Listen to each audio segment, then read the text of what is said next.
Face front, true believers. Welcome to episode 121 of the Pitch Nerds. We are the weekly show where two nerds assemble to bring you the latest nerdy news, reviews, and occasionally pitch things. I am Cap, and joining me today is always best friend, fellow nerd, and Putin sympathizer, Mr. Frosty. Mr. Frosty, how are you doing today? That's not cool, even in a joking way. What? If I were to call you a critic, then he'd come after you.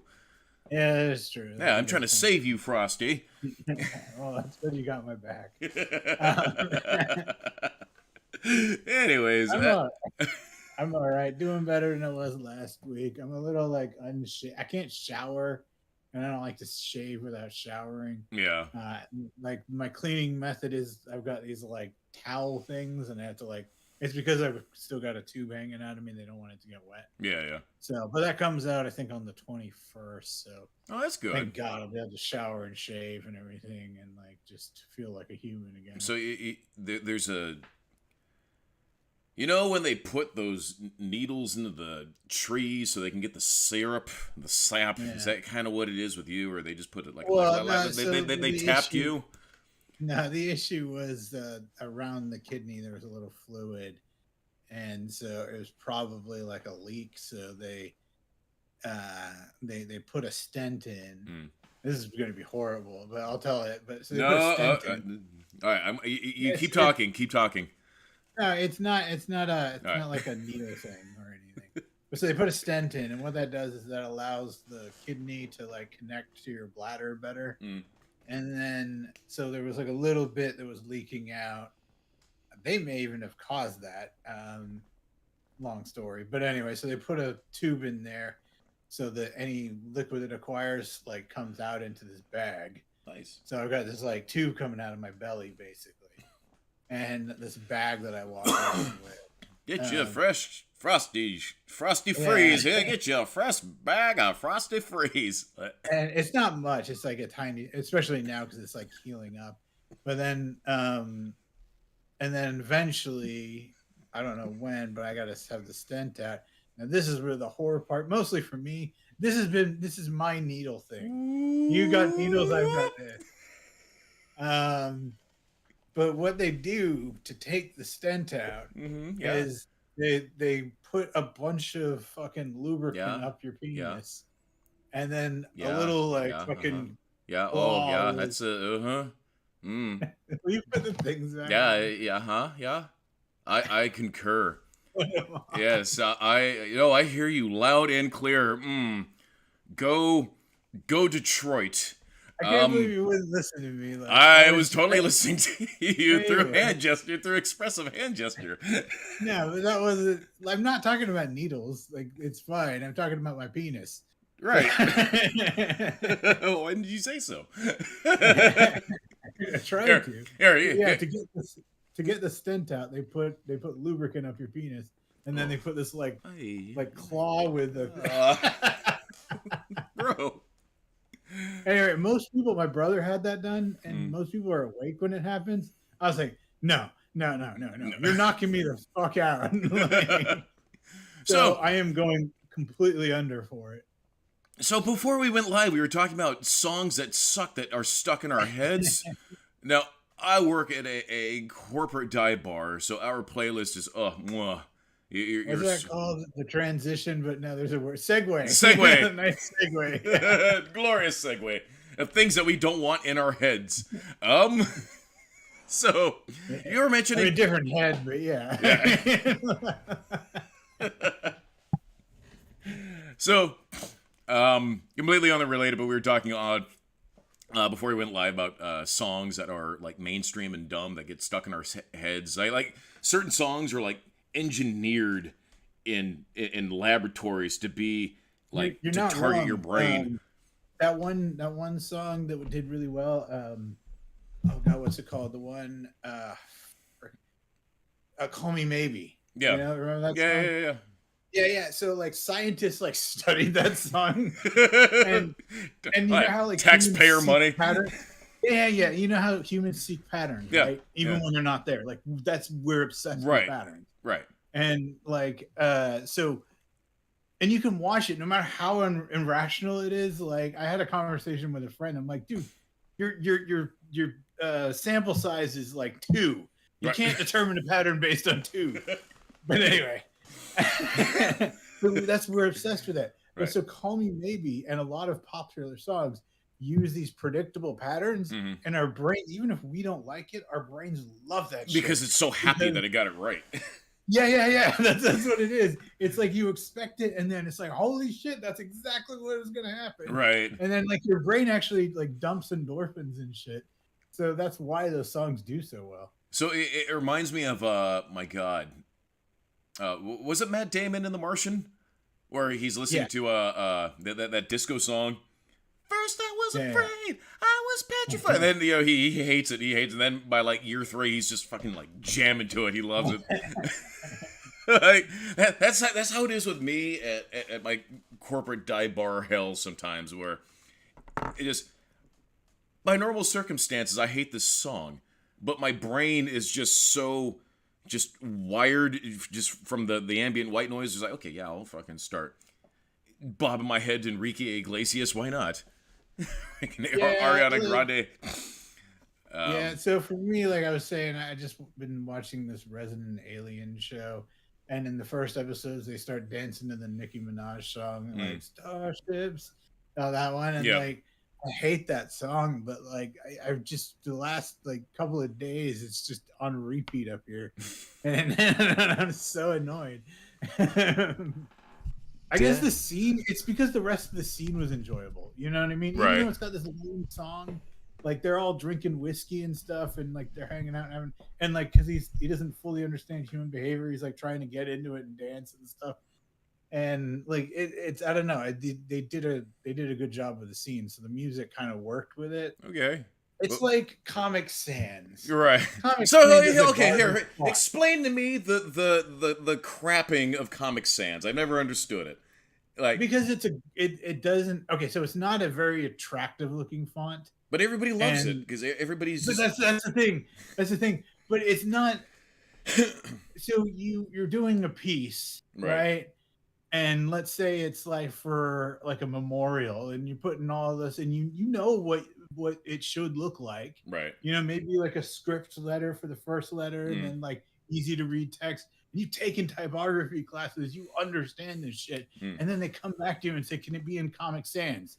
And you're like, "What the hell?" There are other fonts that aren't Comic Sans that are in that same style. I will use over Comic Sans, but like, my favorite is Impact. I like that kind of blocky. But see, Impact again. That's like, it's hard to explain. They're when you really look at fonts, like, and you understand them, there's something just gorgeous about like the way the curves move and the thins and thicks and stuff like that. And you're not even looking at the letter; you're looking at the negative space around the letter, and it's like, and then something like Comic Sans where it's just and you're just like, what is that? Like there's no elegance. There's no, I don't know. Okay, it's like comparing McDonald's to fine dining. You know what I mean?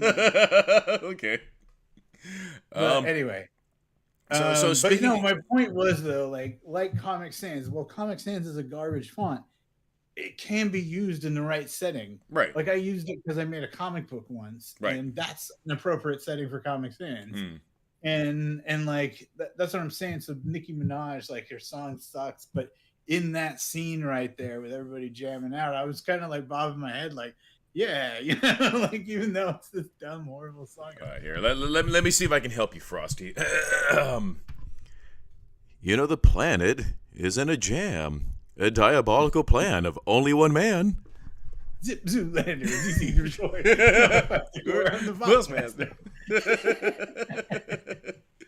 You know, my name is Ninjas, and the battle hinges on how I use my swords and how it singes. Yeah. Go for it. I can't remember all of it. Dashing and daring, courageous and caring. We were playing. My sister went to Dave and Buster's, like, and she got like this 80s trivia thing with her tickets. Nice. And she was reading the trivia, and like, oh god, what was it? It was like blah blah blah. The answer was Reading Rainbow, and I was like, Reading Rainbow. and like her and her boyfriend who's like Australian, neither that she's younger and he's Australian, so they had no idea. I was like, you don't understand. If you're my age, Dude, you've the got it reading permanently rain engraved. is take a Yeah. look. It's in a It's book. in a book. It's reading Yeah. rainbow. Exactly. Well, And it started, I can't be anything. Oh yeah. by the way, brilliant idea. Same premise, right? Same guy, everything, but gaming rainbow. The gaming Right? rainbow. I would totally watch Gaming Rainbow. Oh, What's his man. name? Lamar Burton or something? Yeah, like Lamar that? Burton. Yeah. Yeah. He's not doing anything lately. He's just touring the convention circuit. There's a pitch right there for you. There you go. All Anyways, right, we have a lot to talk about because so much has dropped, so much has happened.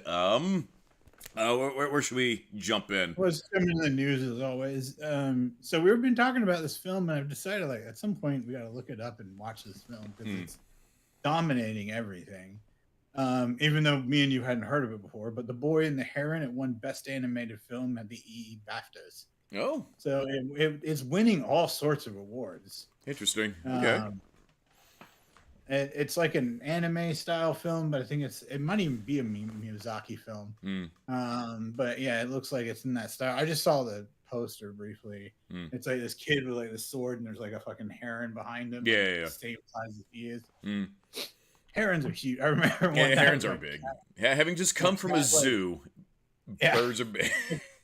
My cat went outside because he saw a bird, but then I don't think he like registered how big the bird. It was like a fucking heron-sized thing, and I just look, and he's like, "Let me back in, let me back in," because he used to kill all sorts of birds. But Right. anyway, No, I just came from the zoo where one of my favorite birds is a secretary bird, and they are they're dicks because they got these legs and they're stomp, and then they'll grab you and like Hulk smash you with their beak, just whipping you around. They're cool fucking birds, and you know they're just so proud. But birds that have a good posture, I like eagles and falcons and hawks. They're just look at me, I'm fucking alpha. Look at me. especially when they eat, because it goes into their like kind of like chest gizzard or Yeah, whatever. yeah. And then all like puffed up, and then my favorite. I can't even remember the species, but my favorite bird is because I was watching this nature guy talk about him, and all the male birds get together on this like shoreline all the time, like in England or some shit. They all show up, and then they all like, yeah, you think you're tough, mate? You think you're tough? And they all puff their chest, and there's no fighting. It's all just pretend. puffery. Like, yeah, I'll throw down. And they do it every morning. All the guys get together. And we have a bro down. Come at me, bro. Come on, bro. I respect you, bro. I respect you too, bro. It's totally that. These birds, they all do it. I just love it. But Anyways, nerdy news. Madam Web. Yes. It's earned $25.8 million in the film's first 6 days at the domestic box office. So this film's bombing hard. So here's what's funny is President's Day for some reason is now a 4-day weekend. I thought it always used to be a 3-day weekend, but it's a 4-day weekend. So what they were trying to do cleverly was take this bomb movie, drop it on Valentine's Day, and call it, this Valentine's Day weekend. It's like, you see what they did there? They took Valentine and they stretched it out into this thing. I've heard hilarious things about this movie. They're saying it's worse than Morbius. Look, here's the thing about this film, though. I've heard the two things. I heard Dakota Johnson gave it her all. Like, she's trying really hard in it. And see, I heard the opposite, but... Oh, okay. Listening to the director, like, he sincerely believed in his project. Whether or not it succeeded, it seems like he cares about it legitimately, because he was talking about how he really hopes there's going to be a sequel and how much he loved it. And I always feel bummed when something like that happens, like for someone, you know what I mean? Like if it's bad because, you know, the studio tried to formula something together, which yes, maybe they did, but they hired this director and he believed in the project. So you know what? You had me just come up with a thing there because I didn't even think of that. So there are different types of bad movies, right? We've discussed them, but you go to the people making the bad movies. Now, there are people like Uma Bull who intentionally makes bad movies for tax write-offs. Yeah. That is his thing. Well, he comes in under budget, and they do turn a profit. Right. God, I'm glad he hasn't done anything lately. Same with Adam Sandler, and like right. Same thing, Adam Sandler.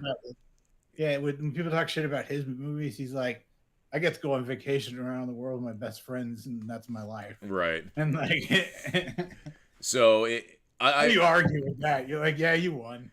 Right. So I have been keeping my ear to the ground with all the reviews. It sort of came and went. They didn't really do a lot of marketing for it. I didn't watch it, but I saw a clip from a comic book cast saying that the actress was talking about being excited for doing a second one.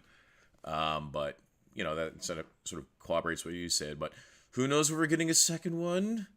Probably not. Maybe in some... It did worse than Morpheus. So, right.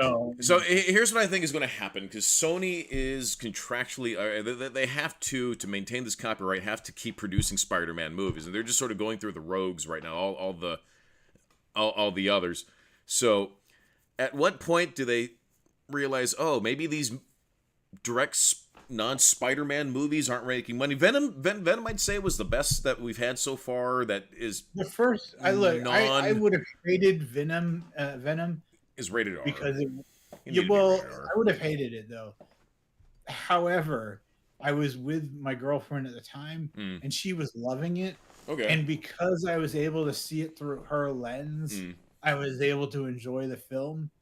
My cynical ass, like, fucking comic book guy kind of brain, though, is being like, worst movie ever, like, because it wasn't Venom, right. It wasn't Eddie, and like, right. And so, but she was laughing, and she was having a good time, and I was making jokes, like, because she worked at some science building, I don't know what kind of science, and like, and general science. I was like, is that like what your building's like? Because it showed them all, and like, do you have people behind the glass being experimented on? She was joking with me about that, right? So I was like, I gotta come visit your work sometime. Maybe I'll get a symbiote. Need a key card to get through, little slidey doors.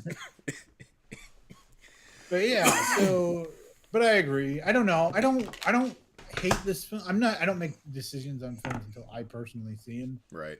And sometimes when I hear a film is total shit, I almost enjoy it because I hear it's total shit. But then there are films like Fantastic, which me and you tried to watch famously, and it was so boring it put you to sleep. I was out. I was so out. It was just, it sucked the fun out of me.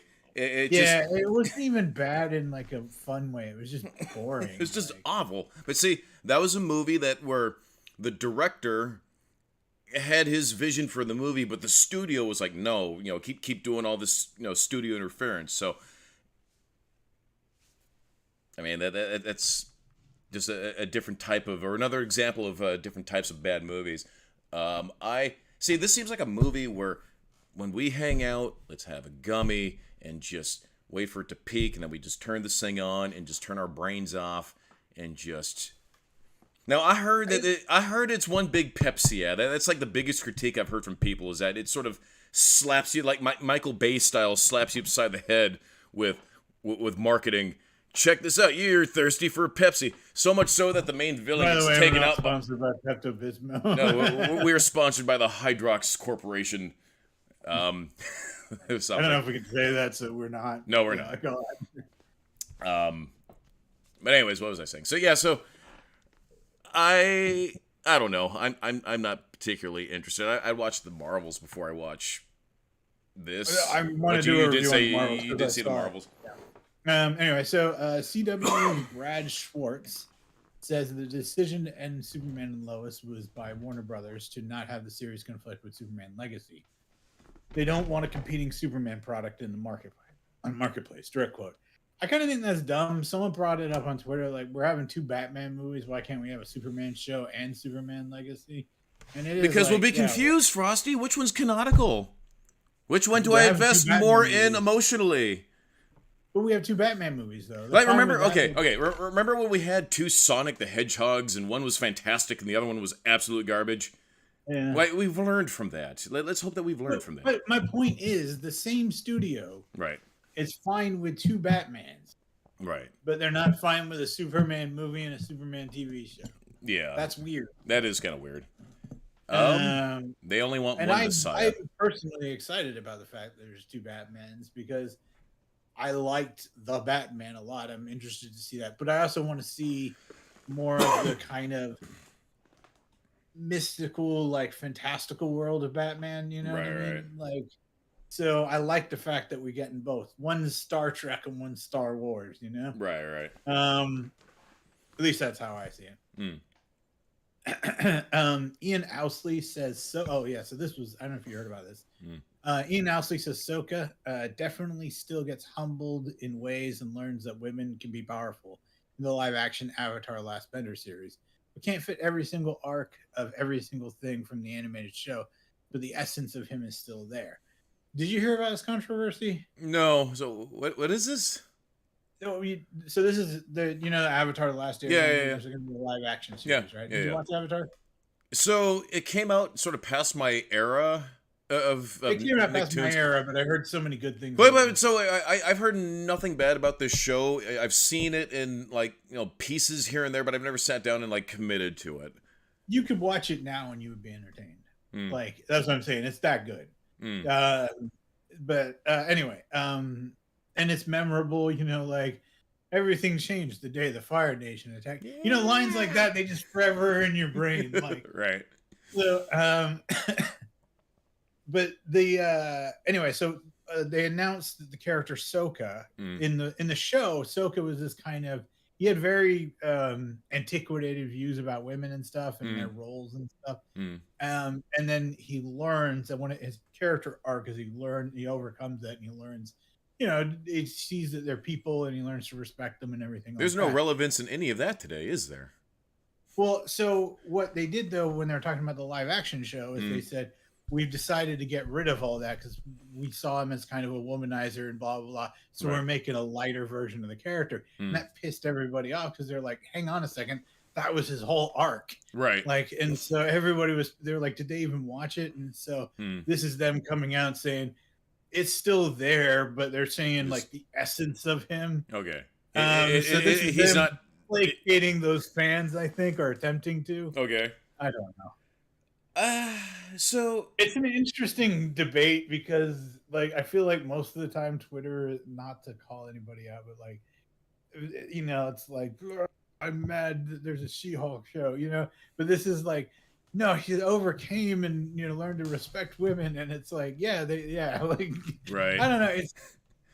I don't think people care what they're getting mad at. I think they just need something to get mad at. Like, no, it's people reacting to the zeitgeist that is the internet, I suppose. Just also we get so much information early now, and you start forming opinions about stuff long before it's out. Yeah. And I think that's what's happening.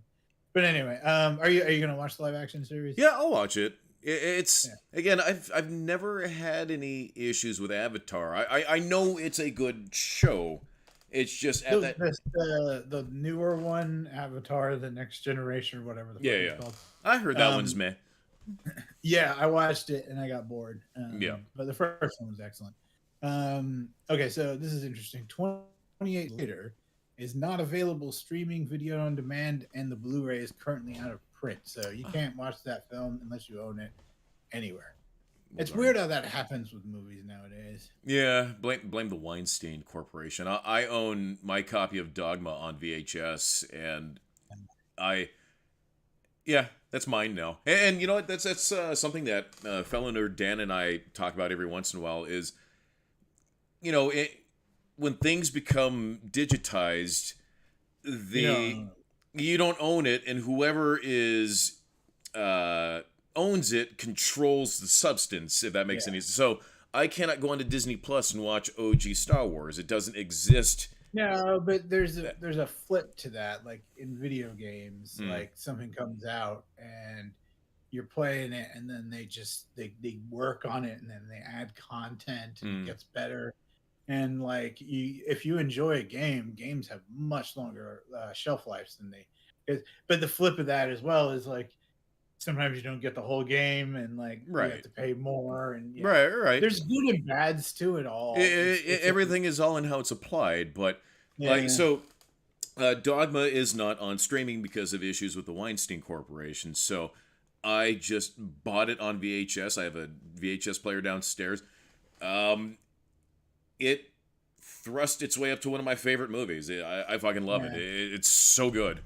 Yeah, it is a very good so good. Perfectly cast. But like old school Star Wars, I have the pre-special edition Star Wars, which I can watch the special edition now that I'm adult and I see the totality of Star Wars.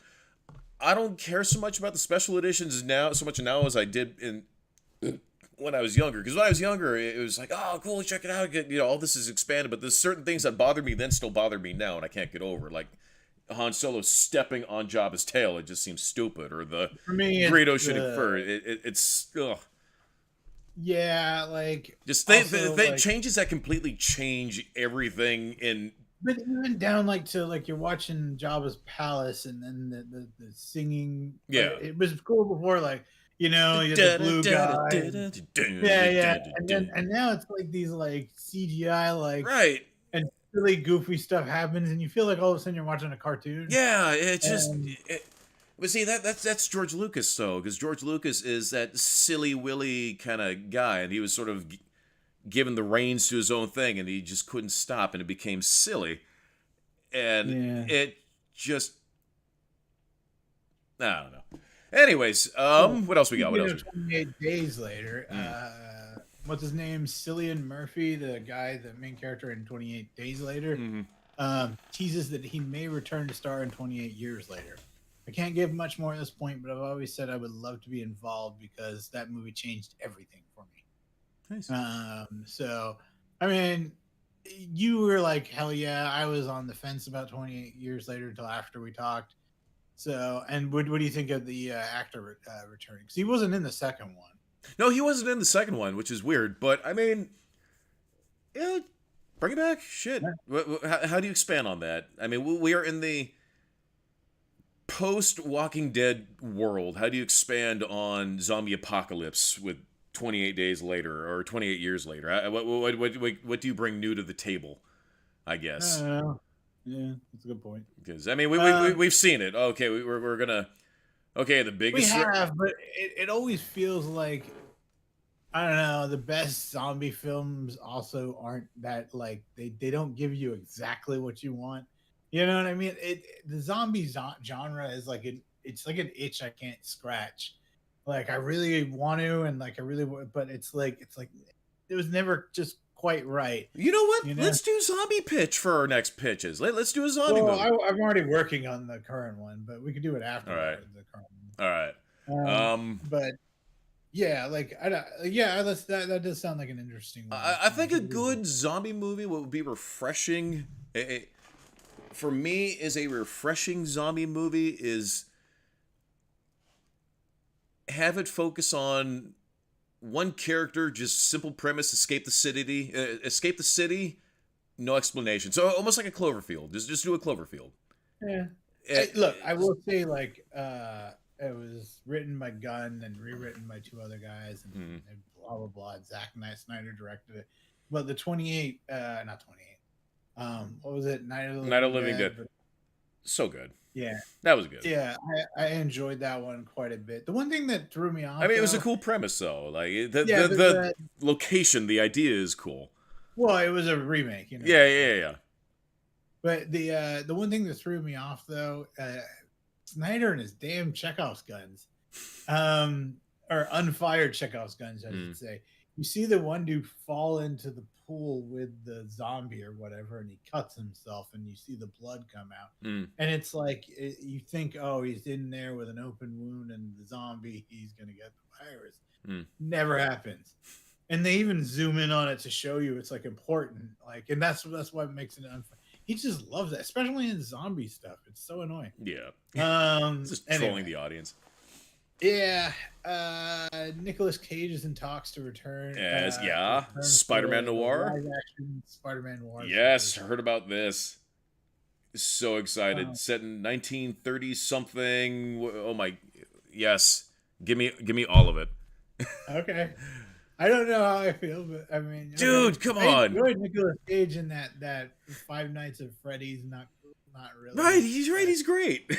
Yeah, he's fun. He is fun. You're right. Right. I will say though, like I can enjoy the first Ghost Rider movie.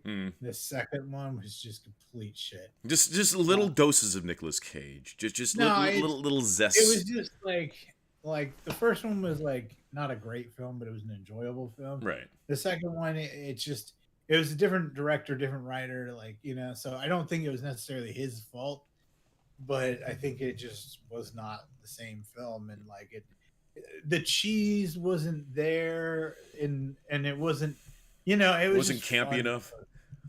Yeah, this one, and it just looked gross, and it just didn't work.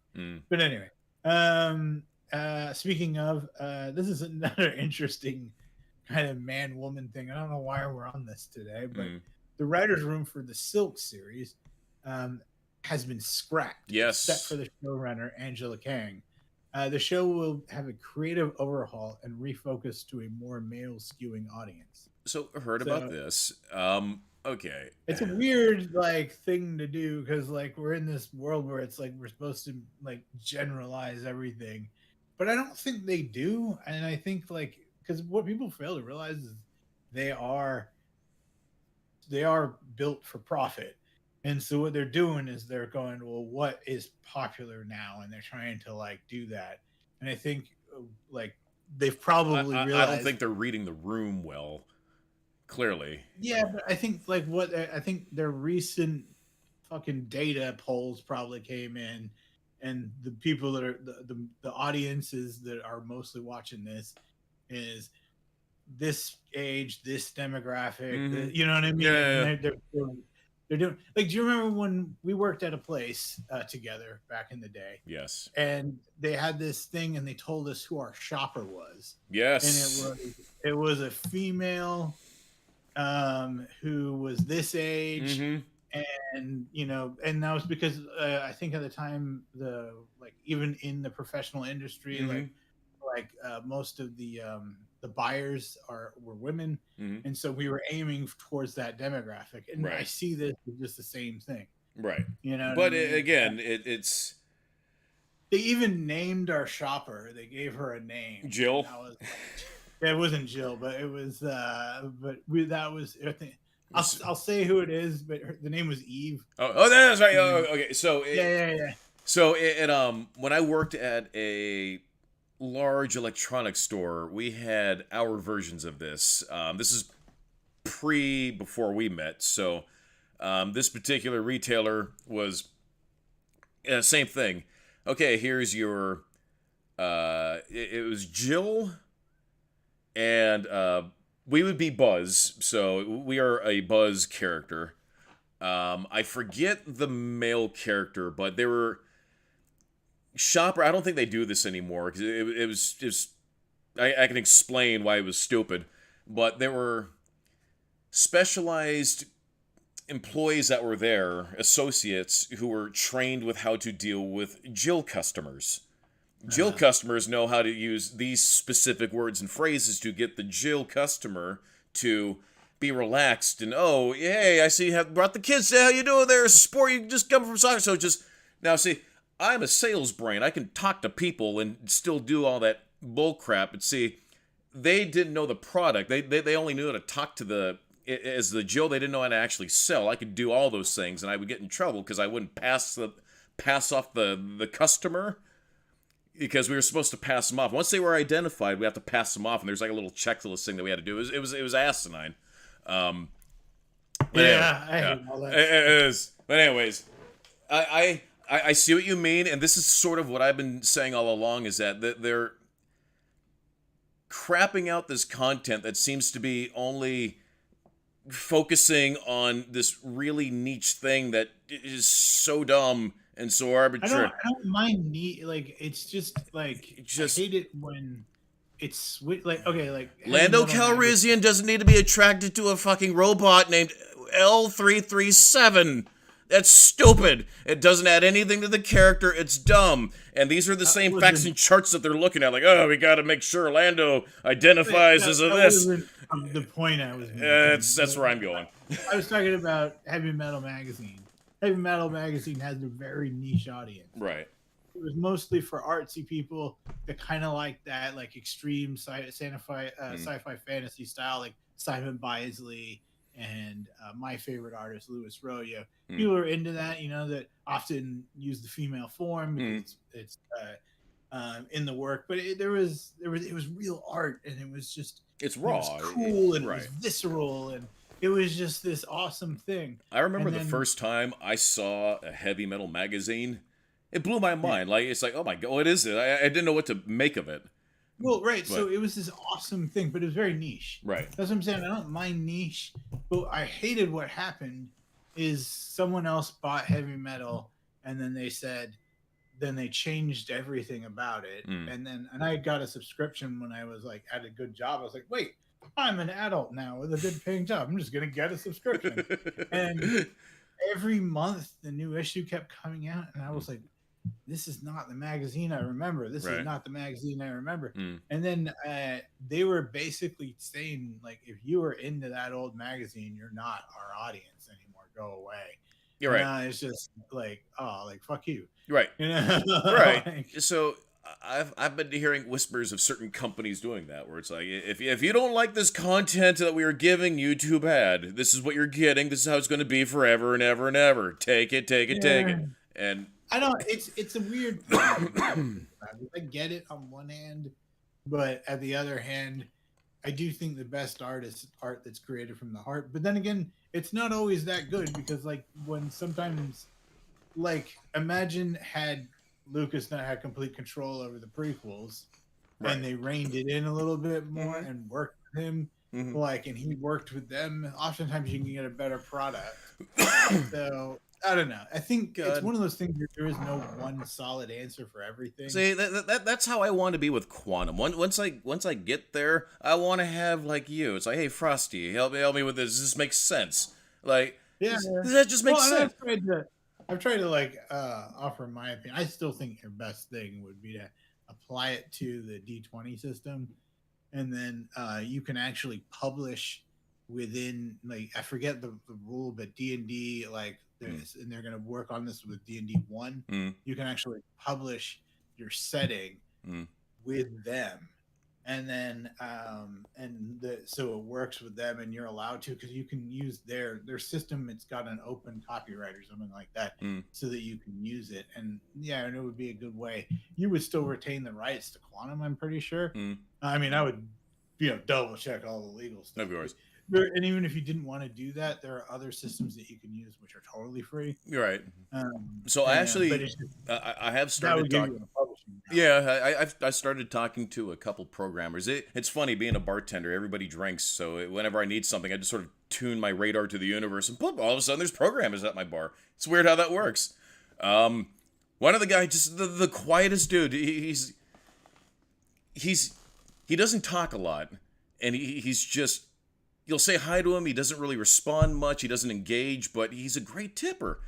So it's confusing every time he comes in. He's like, all right, here you go, bud. I just finally started backing off. But a few weeks ago, he just happened to be present among the right group of people, and all of a sudden he lit up, and he's just this programmer guy, blah, blah, blah, blah, blah, blah, blah. He wouldn't he just kept going and going and going and going and going. So now he's interested. So it's cool how that works. He's one of those people that's really into something, but he thinks most people aren't interested. I was watching this show I was talking about, like, where, like, a character, he was really into making candles, and then, like, and they had, like, dinner guests over, and, like, his wife was like, you should talk. I'm doing all the work. So I guess I could talk to him about if he likes candles. And she's like, no, don't do that. And then, like, but then the guy started asking questions about candles, and all of a sudden he was like, hell yeah, and like they sneak downstairs and he's like showing him how to make candles. And there's something very man about that, you know what I Right. mean? Like, Yeah, come see my workshop. Come see what I yeah, do. like, Yeah.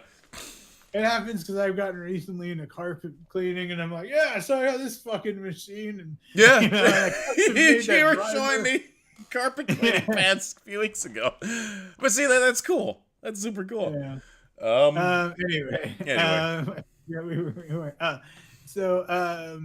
Oh, this is interesting. A first-person Mandalorian bounty hunter game is in the works at Respawn. Yes. One of y'all posted something about that on the group chat, I think. Yeah, I'm down for that.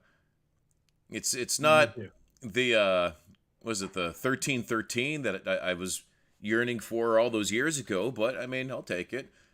I love. I don't think it should be centered around Mando though. I think it should be just open world Star Wars. I think it's in the talks through somebody, but I agree. Just like build your own bounty hunter kind of thing, but but keep it Mandalorian. Like everybody's a Mandalorian, but it's like you make your own. Yeah. Because I mean, really, like as cool as Star Wars is and all the different kinds of bounty hunters, it's like you're gonna pick Mandalorian, you know? Right.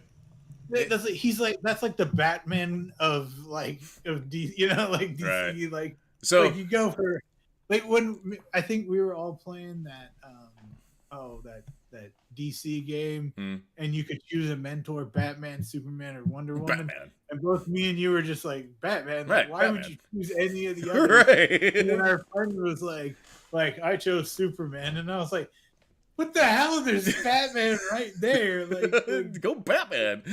I would respect Wonder Woman, right? And Superman,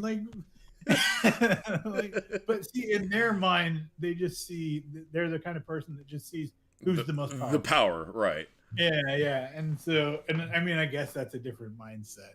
Right. The same person I was playing this game with, and we had already beaten it. We were on our second playthrough, and they give you the cheesiest ultimate. I was going to say that I'm detecting a waft of cheese. They give you this like ultimate sword, and you just slam it down, and this giant wave kills everything in front of you for like so far. And we're playing the second playthrough, and he's using that sword, and I was like, "Why are you using that?" And he's like.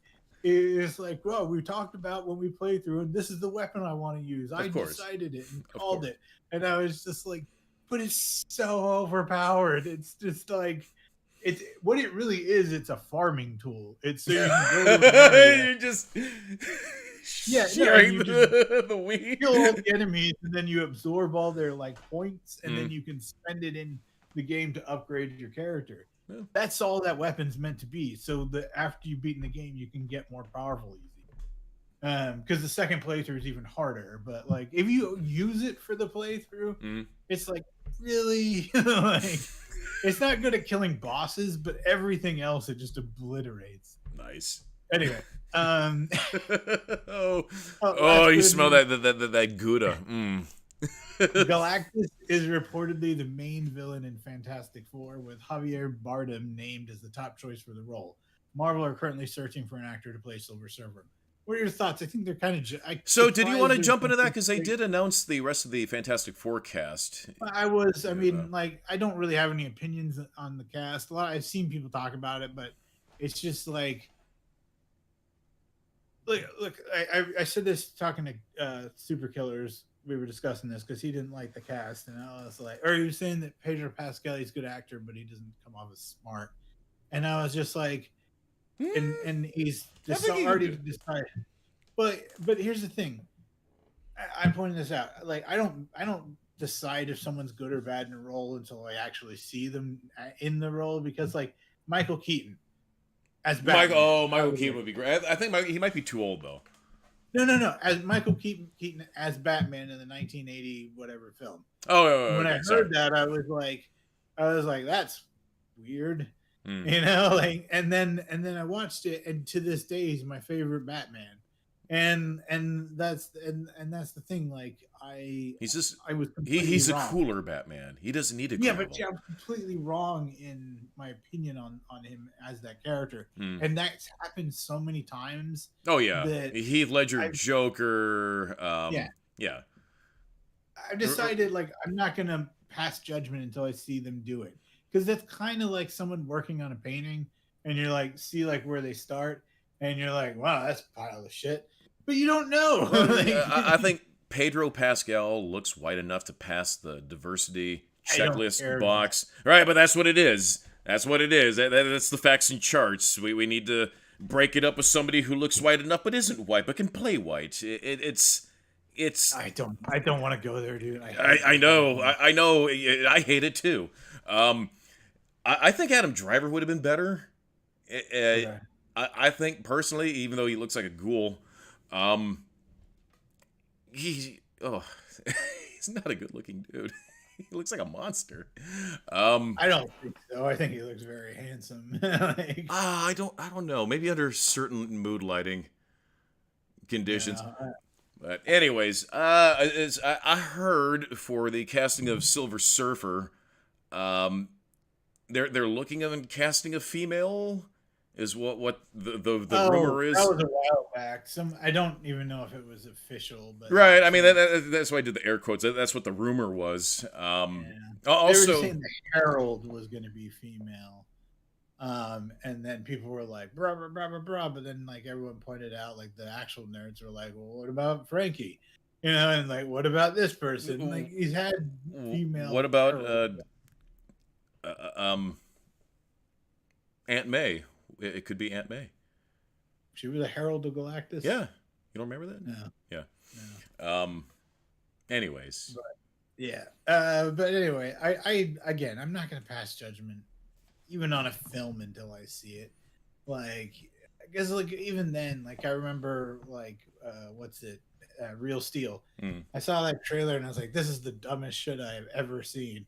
And I was like, and then I watched it and I was like, that was the most fun, you know. And then like or Shazam 2, everybody was talking about how stupid it was and how they this is a hated fun it. little movie. It was perfect. No notes. I had a blast watching that thing from A to Z. I mean, like it was a great time. So I don't judge that kind of stuff. But yeah, as far as but my question, what do you think about them doing Galactus though? So, does it need to be the main villain? It's Yeah, I just don't know. Like my thought process is so maybe they're doing something in space and they confront or, Galactus, like keep it away from Earth. Like if it's them somewhere else in Galactus, I'm fine. If it's Galactus on Earth with them, I'm not fine. Save true, that. but at the same time, then you would be getting robbed of the Galactus storyline. You know, like, Right. the It's just monster I feel like storyline. I feel like Galactus is so much bigger than just bring him in on the Yeah, first see, thing. that was the point I was going to make. Yes, Galactus is a very big name, but the problem is they've experienced the power creep in Marvel. Hmm. So Galactus, some guy who goes around eating planets now, isn't that big because considering we've had stuff that can end like universes and stuff like that. Right. So that's probably what they're dealing with. I don't know. You know what I recently rewatched was the Eternals. On second watching, I didn't. I enjoyed it more. I enjoyed that movie. I truly enjoyed it. What was it thrilling? Not really, but It's kind of got because everybody was doing the super speed like they did with Silver Surfer, or not Silver Surfer with Quicksilver. Quicksilver from X-Men. Everybody was doing that slow-mo stuff, even on the Flash show, and that was like the standard for slow for super speed. But then Eternals, they did something different, and it's kind of my favorite version. Like just watch like clips of the super speed, like when she like fucking hits and then just like bam bam bam bam bam bam bam, bam and it's like flying back and forth, and you're just Right. like, super speed. Right. The movie did super speed. You know? Right. It's like when we got Superman doing Superman like things in Man of Steel. Like, yeah, we finally got that. I mean, I will say this: like, that is not to crap on the X-Men for it, because I mean the scene with Quicksilver where they start playing the music like and he's moving like the bullets and everything. Yeah. That was great. And then in the second one where he rescues everybody from the mansion and stuff like that that was great. So I think that's good, but like we've seen it, like Right. I like that they did something new. Anyway, we've talked a lot, but that's all I got. You got anything else? My goodness. Oh, the Deadpool trailer. Yeah, okay. And the X-Men 97. 97 trailer, yeah. Yeah. What do you think of Deadpool? I'm excited. I mean, it gave me everything I wanted. Yeah. No notes. The fact that I'm not new to pegging, but it is for Disney. Like, okay, all right. Yeah. I'm buckled in. Thank you. That's everything I needed to hear within the first 15 seconds of Super Bowl like trailer. That's all. So yeah, no, they did a good job. And then X-Men 97, I thought. Also looks really now there is controversy, my friend. Yeah. About the Well, X-Men. okay, like sometimes me and you talk about different controversies. So which one do you get? The only one that matters. Why did something happen to Rogue in our absence? Because she. Oh yeah, no, that was that one. So watch the actual show. Yes, even Morph. that scene. There's the her butt is normal. It's just that one shot. That one. I know. Like, so yeah, whatever. But no. So I've heard. Is this a Morph issue or is this something else? No, I guess there's talk about Morph too. I mean, like Morph is supposedly non-binary, and people are like, and they're saying it's a lighter version of Morph. I don't know about lighter because, like, I guess Morph was created to die in the show because they didn't want to kill off any of the main characters. They brought him back as with the bags under his eyes. Yeah, and he was all messed up in the head and everything. Yep. And that's the thing. He's supposed to be a tragic, like broken character, and I don't think they wanted to do that. And then they said, oh, he's also going to be non-binary. But the non-binary thing makes sense to me because he's of his power set. You know what I mean? Yeah. I've noticed a thing lately where characters that can shapeshift are starting to become more and more non-binary. Which, but it's not that new. It's like, and if you read a lot of vampire novels and stuff, and I did, like because they're so long lived, they've just become more open to their sexuality and things like that. So I have an old hunt friend who is working with me in Quantum, and they are non-binary, and guess what? They want to be a shapeshifter, which is cool. I have a whole thing written for them. Yeah. Well, my point is, I think that this stuff has always been in like literature and stuff. I just think it's becoming more like in mainstream. Just people are pointing it out. Like, hey. But I don't really care, especially with his power set. It makes sense to me. But the one I've been talking about, and this is what Super Killer's not, because he saw the trailer and he was like, no, I'm not watching that. And I saw the trailer and I was like, hell yeah. And the thing that he was saying, like, the animation looks crappy is his main thing. And I'm like, but it's capturing the 90s style. Right. And then he's like, the fact that it hasn't improved in 30 years, doesn't that say something? No, they're recreating the 90s style. That's... Yeah, but I'm like, it's a style choice, whether you like it or not. It starts with the cartoon on the TV on a fucking Saturday, and it zooms in on that. That's the style. It uses hard shadows. It's in at 12 frames per second. The original 90s show was in 12 frames per second. Right. That's why to like modern eyes, because he was like, oh, they're barely moving. And I'm like, no, that's because they're doing that old style. Right. The other thing people are talking about a lot is there's no name for it yet. But you know how there's the Speedball special where Colossus chucks Wolverine. Yeah. So what the people are going? What's going to happen when he charges Wolverine's claws? Everybody's going to explode. Gambit's just going to explode. No, freaking Wolverine's going to explode. That's what's all that kinetic energy. It's going to explode his flesh or something. No. You gotta think about Gambit and his powers. Right, so he's got the kinetic. He vibrates the kinetic energies to get them to explode. But he doesn't have to. He can charge his staff and then do attacks with it without it blowing his hands off. Yeah. And there's an official explanation for it. is he can accelerate the kinetic potential of of an item instead of exploiting it to raw energy or something like that. I'm paraphrasing. Right. He has a very sciencey like. But like he power. can do a lot more with his powers than people give him credit for. Like he Right. actually can put it inside him, a little bit of that kinetic energy, and he's like, that's why he's such a good athlete. Right. And like, yeah, so he's got, and then like there was a version of him from an alternate universe that was like, if he had full control over his powers, he could defeat the Phoenix. And then Gambit put in blockers so he would never go that low because he became super evil. But yeah, so the only question I have is, because I've only ever seen it do it with something that he's holding. So maybe that's why he's on Wolverine's back, so that he's kind of controlling it, like. Oh, okay. Okay. That's my one thought. Like, but yeah, everyone's saying Wolverine's gonna explode. I'm saying I don't think so, because he does it with his staff and his hands don't get blown off. And all right, but okay, so all right. So he's holding on to his staff. So let's say if he were to like, so again, maybe you just need to just piggyback Wolverine so he can maintain that kinetic control over him. Well, again, there is, but it is two separate uses of the power. One is he's taking the potential energy and making it raw energy.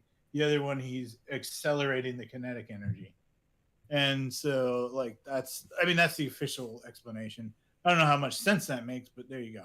Now, if you and I were 10 years old watching this, would we be having the same argument, or would we just be saying, "Oh my God, did you see the?" Yeah. Second one. And it'd be that. The kid in me still does that. It's just as soon as you go online, it's like that side of things just like starts doing it. It's like, why can't we just have good stuff? Right. You know. Anyway. Yeah, we should probably jump on the thing. No, yeah, that's it. Yeah. Let's jump into things. Real fast rundown of I saw the Marvels. Great time. I especially like the choreography when in like the final battle, because they're all like swapping places between each other, but they like finally figure it out. Which is, I said early on when I saw the trailer, I thought that was interesting to kind of play with that, sort of like poofing. And the one thing I do think though is like Carol Danvers could have been like, okay, because as long as they didn't use their powers at the same time, nothing happens. So she could have just been like, hey, everybody, just stop using your powers for the next 90 minutes or so. I'll be right back. Yep. And then she just goes and kicks the bad guys out. Yeah, and like, but that said, it was a lot of fun. I enjoyed it. My favorite person is Ms. Marvel. I love her as a her character. I totally get her fangirling out, because like that's like the fanboy in me, you know, and like it's just so cool. Like when Captain Marvel shows up and she just like she has like the biggest. And there is one scene in this film. I'm sorry, I'm gonna spoil it. Yeah, it's like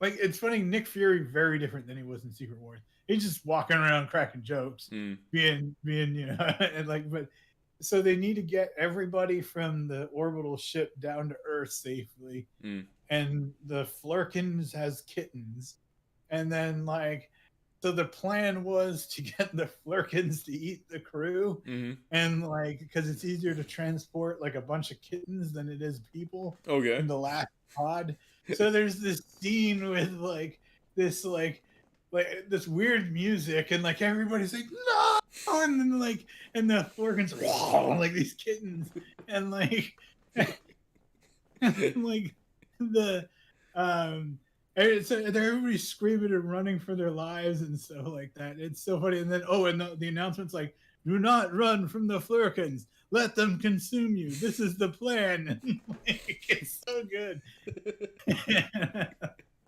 Like I loved it. Like, and when she first sees one, like she gets teleported to like where the Kree are and stuff, and they like pull guns on her. And she's like, and then all of a sudden the cat just, and then she's just like, oh God! Like, it's a fun film. It should have done better. I don't care what people think about Brie Larson. I enjoyed her in it. I heard she was better in this one. Like she was less I stoic. didn't dislike her that much in the first one, but I thought she was too stoic for. But see, that's sort of the point. Is like her kind of like, bro, I'm Captain Marvel, bro. Yeah. It starts getting broken down by the other characters, and like especially Ms. Marvel and stuff like that. And yeah, I just kind of I enjoyed it, and then also her kind of arc is like she's kind of the Superman arc. She's got all this power, but like she doesn't always make the right decisions, and stuff that she does causes problems. And then the after credits, that was fun too. So I'm gonna give it a shut up and take my money. I had a blast. Right. Then I saw Indiana Jones and Dial of Destiny, also on Disney Plus at the moment. Great. I had a blast. It felt like watching an Indiana Jones from the beginning. They de-age him, and so we get like a classic Indiana Jones thing, and then they cut to him now as like an old dude, and like he goes on like one kind of final adventure, but he's like old and like but there's like other characters with him, and it was just such a good time. Like if you like indie films, take this one last romp. It totally did the series justice. I could see if maybe you weren't into indie and you'd be like, why am I watching this? Because it's very much for people that were like into the first films, It's for those fans. It's way better than the last one with the alien or whatever. Like better than Shia LaBeouf and swinging through the fucking vines like fucking Tarzan. No, this is classic, like fucking little like car chases through like some city and stuff like that, and like it's one of those like 3-wheel things, and they have the big fucking huge villain and stuff like that, and just like fun parts where Indy's like in a room, it's like crack with his whip, and everybody's like get back, and then like they all pull guns on him. He's like, oh shit, like because all he's got is a whip. Right. But yeah, it was Indiana Jones. Highly recommend. Just if you got an hour and a half, put it on. Anyway, so let's jump into Battle Nerds. So Battle Nerds is our weekly game. We start with 100 iconic characters. Each week, we random roll to see who we get. We pit them against each other in a battle. Rules are a little bit loose, but you can pick any version of the character. And so last week we had Zatanna versus Squirrel Girl. So coming out with a big lead, Zatanna wins, taking Squirrel Girl off the thing. This is Zatanna's second win. Squirrel Girl was on 2 wins. Had she won, she would have jumped into, I think, 3rd place. Yeah, 3 wins would have been 3rd place. But she got taken down, and Zatanna moves up. That's tying her for 4th with a bunch of people. And then this week, so, by the way, that's our 2 freaking parody unbeatable characters both taken out. Yes. But I didn't think they were gonna win. I would be surprised that they would, because Saitama also went out. Yeah. But he went out after 1 battle. But anyway. So we rolled this week. We got Pikachu, who Cap will be representing, and me with Bending Rodriguez. I see we're doing Ash's Pikachu. Always have to go Ash's Pikachu. I was going to be a cheeky bastard and go Detective Pikachu, but let's go classic Pikachu, the one we all have grown up with. Pikachu's generational now. That's kind of cool. Yeah. But anyways, I'm going with Ash's. I feel bad for like the Raichus of the world because nobody wants to like evolve theirs to Raichu. It's like, yeah, it's technically better, but like fuck Raichu. Right. Like if you like Pikachu, you're taking a Pikachu. So that's what makes Ash's Pikachu so special, is that he hasn't evolved. So he's actually at level wise, he's beyond level 100. So he's just super maxed out on everything. Hold on, I had it here. He has, of all of Ash's Pikachu, is the highest ranked when it comes to victories at 89% of all battles Pikachu has fought. Whether that be the Mewtwo's, the fucking Snorlax's, the fucking Gyarados', the fucking Goobers, and the thing that looks like Mewtwo Mewtwo. Jingling set of car keys, every silly Goober. This little bastard can dodge it. He can Iron Tail. He can bring down Pikachu and just unholy amounts of lightning. In Death Battle, he lost to Blanca. Do you remember that? Like, that was stupid. Just bit his head off like a chicken. He just starts eating him. But oh man, that was an old Death Battle. Damn, yeah. That's funny.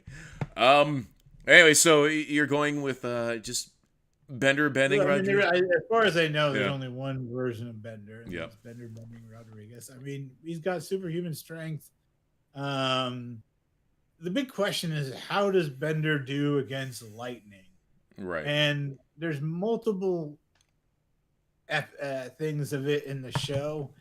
The big one that I found, like the big one, is they're in some kind of crazy universal storm that's gonna like bring down their ship, and it's like, what do they do and everything, and then Bender gets out on top of the ship and he's like, okay, universe, show me what you've got, or something like that. And then like several lightning bolts strike him, and he's like, oh, yeah. And then like he does melt down like his legs. So I mean, I guess extreme temperatures can melt him down. Yeah. But for the most part, he can tank lightning. So the question is can he? Oh no! So here's the thing. It's not that can he tank lightning. Is can Bender get a hit in on Pikachu? Because okay, so what's Bender gonna do? He's gonna come here, you damn rat, or he might take out like a crowbar or something and try to beat the damn thing. I see Pikachu just being able to dodge and weave just past anything Bender can throw at him, and it's like, okay, dodge and use Iron Tail, Pikachu. It's just, he doesn't have to be direct lightning. Okay, he's resistant to lightning. Okay, but use Iron Tail, bam, start dismembering Bender. And yes, Bender can move his arms separately, but there's going to come to a point where it's like he'll give up and just find the coward's way out, because he's Bender. He's going to get beaten up by a rat. Okay, here's how I think this goes down and why Bender wins. They're giving him on pot. Because Pikachu, is he the greater combatant? Sure. I'll give that to you. But he can be beaten. And so like what I think would happen is like Bender's like he sees like Ash Pikachu, and he's like, I don't know, what am I gonna do? Right. And so he's like, but maybe he laughs at first, and then Pikachu shocks him, and he's like, oh, good. And then like so then he puts he's like, I'll bring this down to your size. So he takes his head off, puts it on his legs or something, and then like he's fighting, just, but not very well. A Bender hopping on one Bender leg. Just his head on the leg. Like at that, like everybody's distracted. His legs and torso is going around robbing everybody. and so like Pikachu, and then he's like, and he's over, right? And then Ash is like, good job, Pikachu, and brings him back, and like everybody walks away. But did they really win? Now everybody's been robbed. They're going to go to the Poke Store and be like, all right, that'll be 47 Pokebucks. Yeah, that'll just be... Wait a sec, where's my wallet? Misty, do you have your wallet? I don't know. Brock? So, like Bender's like torso comes walking over, grabs the legs, dunk, grabs his head, dunk, and then like he pulls out the money, and he's like, grabs his cigar. It's like, oh yeah, baby. Like, really, he wins in the end. Right. Yeah, I mean, I suppose if you add that extra layer, Bender does win in the end. But who wins the actual battle? I think it goes to Pikachu. Yes, Bender might not give a fuck about losing the battle, and that's sort of the charm about Bender. Is, counting his things. Yeah. But this is a fun one. I knew this was going to be a fun one. Yeah, Bender can survive with a finger and an eyeball. Like it just every piece of him is autonomous and can function independently. But offensively, he doesn't really have much. So I think Pikachu through Well, his he's got human strength, and he has fought in a few things, but no, the uh, I see, and then also I think he would have made a big bet on him on Pikachu winning, oh yeah. and like, but maybe he would have like built him up as like the ultimate Pokemon destroyer, Right. so we'd also have that going. So I think it's really just a matter of perspective. Right. I'm saying the true perspective is Bender wins in the end, but you're saying in terms of battle, Pikachu wins. Pikachu. I think we agree with each other. Right. What type of person are you, and where do you land on this debate? Right. We'll put up a poll after the show on Twitter and Facebook, and you guys can let us know. Also, you can just message us, leave a comment, however you want. Slide into our DMs. Oh, slide in, let baby. us know. And so we'll roll for next week. It's what are we rolling? Under 23. Do. What is that song? Do. I got some. You got some too. I got a 10. All right. You got returning champ Zorro. Yes. And, I know, but you're gonna be upset with who I got. No. Because you're gonna wish you had him. I got Han Solo. Ooh. Okay. Zorro versus Han Solo. Ooh. The fastest draw in the galaxy versus the finest swordsman of Mexico. Ooh, okay. Also with a whip. Yeah, with a whip. I like it. I'm just gonna go with movie Solo because that's the one I know. Yeah. Pew.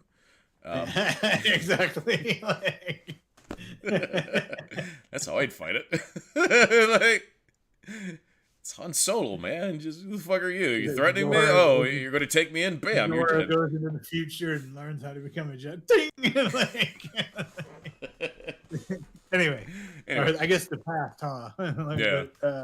So tune in next week. We'll debate Han Solo versus Zorro. Okay. And so let's. You know what? I'll go Anthony Hopkins Zorro. Okay. Yeah. Anyways. Not what's his name? Antonio Banderas. I don't know. Probably him. I'll figure it out. Just God, not Zorro of the 82nd century, whatever that was. Yeah. So in Behold Nerds, interesting how it lined up because we had Valentine's Day just recently. Mm-hmm. So this is kind of our Valentine's special, just by happenstance. Mm-hmm. So it was my turn to pick. Cap had picked. What was the name of that movie? Destination Wedding. Destination Wedding, yes. And this film is kind of similar but different. Right. This just happens to be like, I don't really watch a lot of romantic movies, but this is one I just happened to see, and I was like, this is awesome. There's something special here, and it's forever been my favorite. I actually like the whole. There's just 3 of these movies. This is the first one, and then the second one. It was not even going to be a thing. It came out 9 years later, and then they just made it. Is this where you returned 6 months later? Well, no, I'll we can talk about it at the end. But so I picked Before Sunrise, and Cap had never seen it before, so it was your first experience with it. What did you think? I hate how you and I are both cheesy in the right way, in a similar way with this crap. Because you and I are both cheesy in this very similar way. I love this movie. The right amount of cheesy, the right amount of like, the right amount of misty eye moments. It was. You know what I like most about this movie is that they didn't sleep with each other. No, they did. Did they? I thought they didn't. Yeah. Oh. No, and they're in the park. Oh, did they? I thought they didn't. And I don't like the movie. No. No, they did. Oh, I thought they didn't. I think it makes sense too because, well, I mean, finish your. But anyways, well, that kind of reshapes how I view this movie now. Because I thought they were just going to make out heavily, and then it just cut to them the next morning, and everything was just sort of like, yeah, that was. Even though we didn't do it, it's still nice. Yeah. Okay. Well, yeah. I guess it was. It was. I thought it was pretty heavily implied. I assumed they had slept with each other when I first saw it. But you know they don't directly say if they did or didn't. So No, but I guess I just from context I was like, I assume they did, yeah. but it's definitely confirmed Mm. later that they did. Okay. He even remembers the brand of condom he used. Oh, okay. Okay. I guess actually it makes me wonder if that is if people thought like you, because he brings it up and she goes, "We didn't sleep together." And then he's like, "Yeah, we did." Like he's like, "I know we did." And she's like, "No, that never happened." She Right. was remembering. Right. And then he's like, "No, we did." I even remember the brand of condom. But then at the end, she confirms Mm. that she's like, "Yeah, women just say stuff like that sometimes. You don't understand." Okay. And like, but yeah. Anyway, go Okay. ahead. Well, either way. Okay then. No, I enjoyed it. I enjoyed it a lot. It reminded me of where I was just at in Munich. Very similar Yeah, architecture, everything. European. Yeah. No, I liked it. I liked it a lot. You and I are the same type of mushy idiots inside, and But here's I it's kind okay. of think it's a masterpiece movie in a lot of ways because a there's a realism to it. Mm-hmm. These are very flawed human Mm-hmm. beings, but they're also it's also a perfect capturing of who you are when you're like young because Mm-hmm. you can see that they're like very much these young flawed people, Mm-hmm. and they're these dreamers. Like you probably wouldn't do something like this at our age, but like I think we've all had those moments where you've been somewhere and you see someone you like, Mm-hmm. and like you go over and talk to them, and most of the time you don't. At least I don't. Right. And like But when these you this do, yeah, and I guess like it reminds me of like kind of the one that got away from me was Elise. She was this Iranian girl, and like we both been around Europe together and mm, stuff like that. And the by the way, the I'm blanking on the character's name, but it's Jesse and Celine. Celine. Thank you. Celine reminds me of she's exactly kind of the kind of girl I like, Mm, and so I think there's also something about that. But I do think it's a genius movie. Like, so it's very indicative of young love, and like there's a couple of scenes in particular. So the most scene that most people look at is the listening booth scene, mm-hmm. and I think it's perfect because it's You see like it in their eyes. There are yeah, moments but where you can tell what they're feeling in their eyes, where they're misty eyed their in certain their scenes. acting is so perfect with Right. them kind of glancing at each other Right. and like looking away and then Mm-hmm. glancing, and there's well it should be this like kind of cramped environment as they're in the listening booth with this camera pointed up at them. They're kind of it If becomes intimate, right. and like and then the music kicks in, and then the lyrics start saying come here, Mm, and they both want to, but like it's that kind of hesitant mm-hmm. shouldn't I yet stage, and Mm, it's all very exciting and you feel that mm-hmm. because I think most of us had these kind of magical nights with someone that like you kind of step outside of reality for a bit, and Mm-hmm. that's very much what this film's about. Right. and and like at the very end, they start showing all the places they They've were been at right. the next day, Mm-hmm. and so and it's there's something about them that is just like there now, Right. whereas like we see before we were looking at it through the lens of these two people, Mm-hmm. and so it created their own reality, and that's how they'll remember it. But then we see like what it actually looks like, Mm-hmm. and I mean I think there's something about that like all these people go through those places and have these special moments, and yet the places remain the same. Mm. It's just through different lenses and perspectives, and I just think there's so much in this movie that's just so brilliant. Like, and then okay, so here's my big question for you though: Mm-hmm. is so the whole point of the film is they meet on a train, they have one night together, and they decide at one point like because long distance relationships don't work, Mm-hmm. we'll just have this one night and that's it. Mm-hmm. And then it ends with her getting on the train, and he starts going like I don't want to stand, I don't want to stand, and then she's like let's meet back here in a year, Mm. and then she gets on the train, and then they both go their separate ways.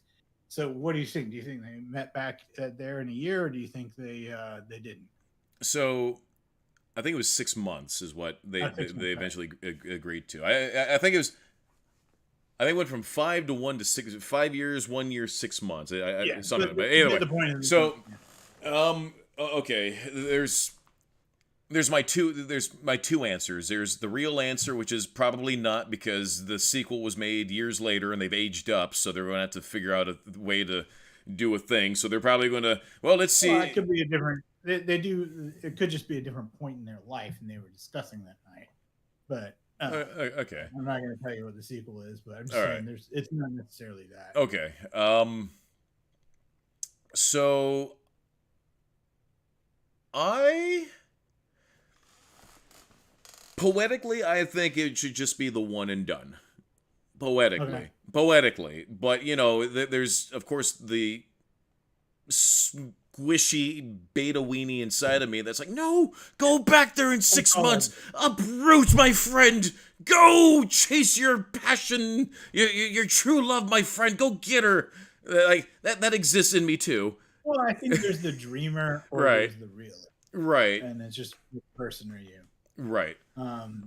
I wanted to believe that they met again, Mm-hmm. but again, I was like, they probably didn't. Right. Anyway, so the film. Do you want to know what happened? Yeah, you can premise. Go ahead. So the before Sunset is the next movie. Mm-hmm. It's years later. He's married and he has a kid, Mm-hmm. and he's a writer, and he writes a novel about that night and meeting that girl. Mm-hmm. And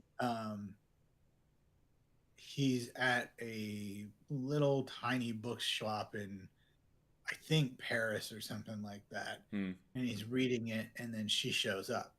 And then he just like, it throws him off, and he's trying to read, and then he keeps looking at her. Mm. And then he's flying out at sunset. So they only have till sunset this time. Okay. And so the film is them talking about, well, he's like, yeah, can I hang out? And she doesn't really want to. And he's like, no, please. Mm. And so we find out, though, that her grandmother, remember she talked about her in the film? Mm. Her grandmother got very sick, and she didn't have anyone to be like, if I got a transplant, and like my sister wouldn't be able to leave me. Mm. It was that kind of situation. So she couldn't go back. Oh. And then she's like, but please tell me, did you go back? And then he's like, no, I didn't. And she's like, oh my God, I feel so much better. But then like, as they're talking, she's like, wait, you asshole, why didn't you go back? And then he's like, I did. And so he went back, and then she didn't. And so, yeah. And then he moved on, and he got married and had a kid. Oh. Yeah. But then it turns out, oh boy. Then it turns out that, like, remember he talked about his parents and they were just together to help the kid. Yeah. He's in one of those relationships. Mm-hmm. He likes his wife, but he sees he's not in love with her, and they both want to help the kid. And then she's like, she's never had like love like that one night before, and she feels like all of the love in her life was given up on that one night. And she keeps trying to get away from him, but he no. Anyway, she takes him back to her house, and her cat's name is Jessie. And she starts playing a song for him, and then she's like, "You're gonna miss your flight," and he says, "I know." And that's where it ends. And then years later, there's another movie called Before Midnight, and they're married now, and it's kind of it's almost sad because they're not where they once were. They're not gonna ever split, but it's like there's a realism to these films. You know what I mean? He's like a writer, he's a romance writer, and she's like, yeah, everybody thinks you're a romantic guy, but all you do is this, and this, and then like there's a kind of bickering that goes on between them, but at the same time they're not going anywhere, and they do love each other. They also have 2 daughters, and then he's got his son from his previous wife and stuff like that. So that's what I mean. There's a realism to these films, right? That is really good. But the first one is kind of the young idealistic love that it's so hard, but I think we've all had those nights. Yeah. God, plop me back in my young 20s brain. Oh my God. that squishy Ugh. Yeah. I can't remember if they say whether or not he does send that guy the money. Yeah, I was going to ask. Did that ever I get think he wrapped does. up? I think he did. I think he did. Yeah. Okay. So that feels like a Um, weird thing to just leave unannounced if you're revisiting that. If you're going to yeah. mention wearing a condom, at least mention the bottle of wine. We all saw the same movie. Yeah. You can harken back to it. I think I'd have to rewatch it. I haven't seen the sequels. I saw the second one twice. The first one I've seen like so many times, but the second one I've seen twice, and the third one I've only seen once. I don't know. The third one just had a little bit of sadness for me, so I was just like, I don't know. But maybe I'll rewatch it sometime. But anyway, it's your pick. So what do you want to watch? Oh, I thought we were doing Oppenheimer. Oh yeah, well, the reason I was saying Oppenheimer is about to be free in like a couple of weeks. Oh, okay. So when I wait for it's free, I think it's gonna be on Prime or some shit. Oh, okay. I'll look it up. But why don't you do a pick and then just so we could say like, by the way, guys, if you're watching, we will watch it. If I can save like $6, I'm gonna. Yeah, right. My goodness. You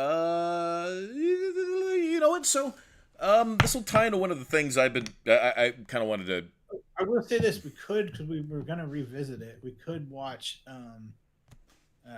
everything everywhere all at once, because we that is now free. Yeah. Let's do that. Everything everywhere all at once. Let's do it. All right, so we'll be watching that and discussing that next Sunday. Yes. And then I think by that time, I'll look at the date and I'll let you know. Cool. When we're gonna watch Oppenheimer. I have some exciting news. I have some really exciting news. So, go for it. The early reviews from a French film festival and early press screenings of the movie, everybody is saying that it is the best thing to happen to cinema in a very, very, very long time. Dune Part 2 is getting absolutely incredible reviews from everybody. They're saying it is... I need to rewatch the first one. I was going to say, I was going to pick the first one to be my Behold Nerds, because, just rewatch it, because it's coming out next month. No, because I'll save that one for later. We can do Everything Everywhere All at Once. I haven't seen that one yet. I want to see that one more, because I just rewatched Dune a few months ago. I just want to rewatch it again. But apparently, so Part 1, sort of sets the universe, and then Part 2 is like, all right, now we're taking off. And we were just talking about that with Gus last week in his universe. Right. Apparently, the popcorn buckets are quite the... yeah, I've seen that. quite the showstopper. Those are fun. I would have probably picked a better design, but I mean, what are you going to do? It's a sandworm. But anyways, I'm really excited to hear that this movie is getting really good reviews from everybody. God, give sci-fi a good chance. And then what's cool is that this is a series that's been around forever, so people who are like Dune fans are like, yeah, fucking blah, blah, blah, blah. Mrs. Cat knows a lot about Dune. Her dad has read all the books. Yeah, so. There's a lot of good stuff. Like the book Dune, it's kind of very boring at first, but then it becomes really good. Right. What I was going to say is you should check out, I was talking about it before we went live, but I just got into a show, Resident Alien. It was a Sci-Fi Channel show, but now Netflix has it. Oh, speaking of, by the way, we got like Warriors now on Netflix, because and it's possible Netflix will pick up a fourth season if a lot of people watch this show. So watch this show. This show is awesome. We did so good. We did Behold Nerds on that a while back. Yeah, right? We watched a couple of episodes. Yep. And, I think you liked it, but yeah, if you're just looking for something to watch, it gets so good, especially like all the way through 3 seasons. It's like Game of Thrones, but Yakuza. When it was good, right? But yeah, with like Yakuza, and it's all set just after the Civil War, and so good. But anyway, but yeah, Resident Alien, I found this show, sci-fi show. It's about this alien who he crashes on Earth, and then I guess his species, they can assume the down to the cellular level any creature, and so he kills this guy and takes his body. And then at first it's a little slow, but he's trying to find bits of his craft in some device, and he doesn't explain what it is. and then the town doctor dies, and the guy who he was pretending to be was a doctor, so he gets pulled into the town, has to become the town doctor. And like it's kind of a funny show, but then as it goes on, like it becomes really good. Like the characters become really interesting. Like one of the characters is a kind of throwaway character at the beginning. Like she was like this professional skier, and it's a small town, and like then they were watching her in the Olympics, and she like shattered her leg, and she feels like she let down in the town. But then like later she's like rescuing everybody, and they have like a motto where like they have a mine where like 59 people came out, and but then they realized one dude was still trapped in the mine, so they all went back to go rescue that one. And the mine says 59 died to save one. And it's all about like, so his species doesn't have emotion.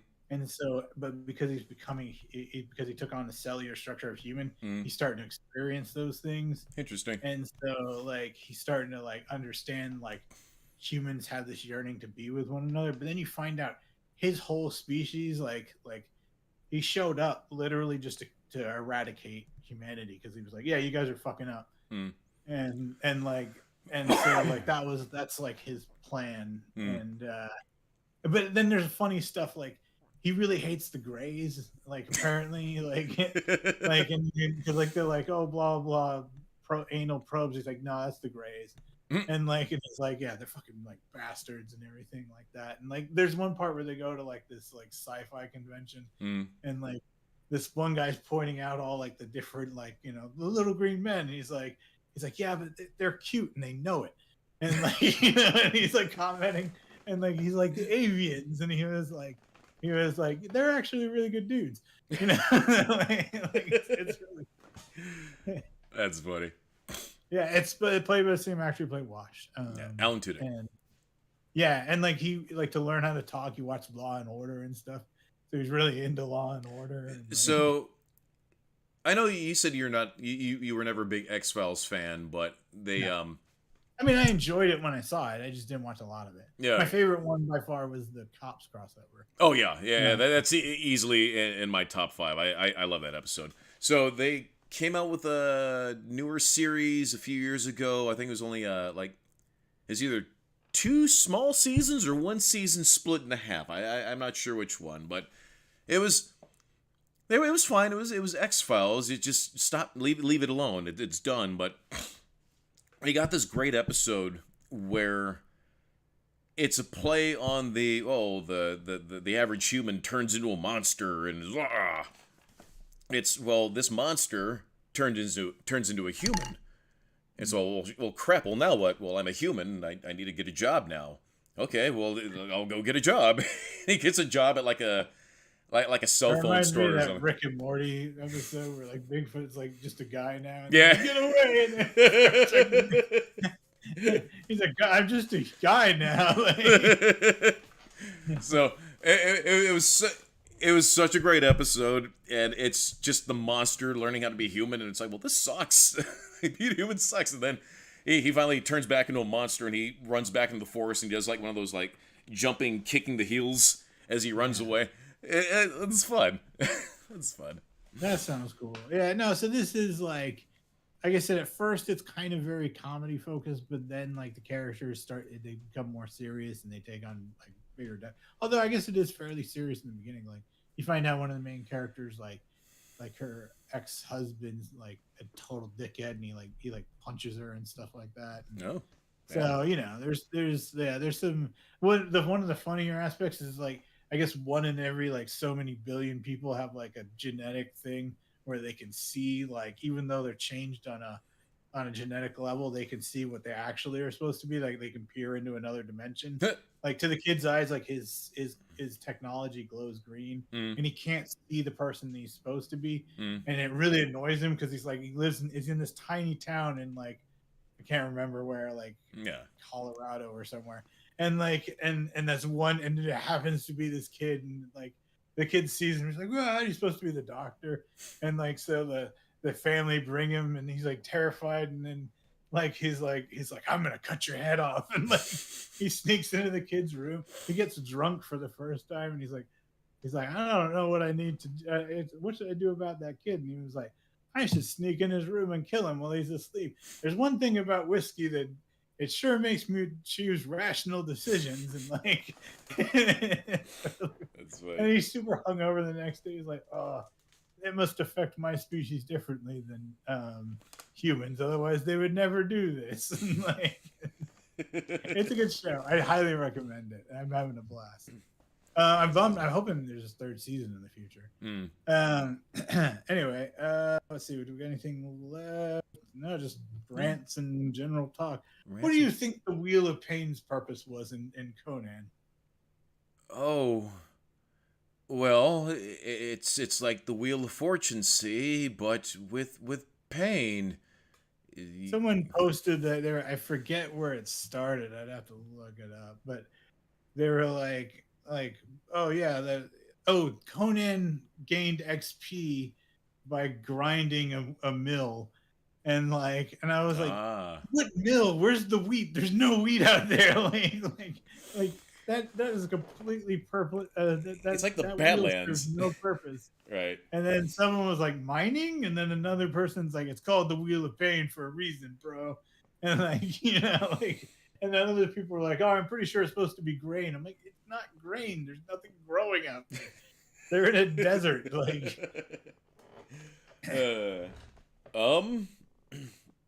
My goodness. What else? What else we got?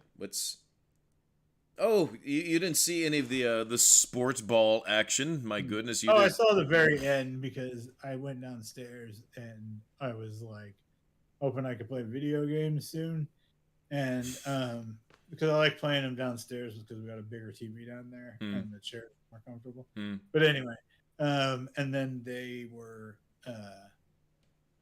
watching the end of it, and I felt bad because I don't usually care about who plays what, but he wanted San Francisco to win, and I guess we live in the Bay Area, so the one rule I know of sports is if your local sport team yes, you want to support your local sports team, or else my god.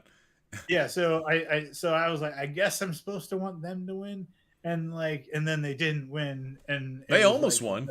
That whole game was because of a fucking field goal they missed. Yeah. That could have been prevented over one field goal.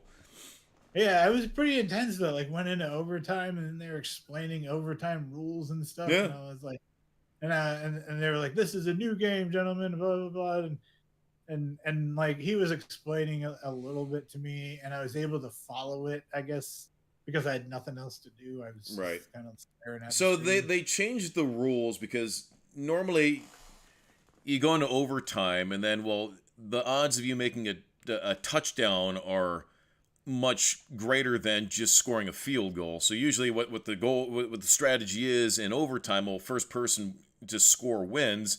Well, whoever gets control of the ball, just try to get within field goal range and then kick the ball, and then it's done. That's how it used to be. They changed it. I think it's been retooled a few times, and feel free to correct me, everybody who's watching and will watch. So that they changed it, and this is like the first Super Bowl. They changed it with these new rules, and they played it as if it was like a whole new game. It was fascinating.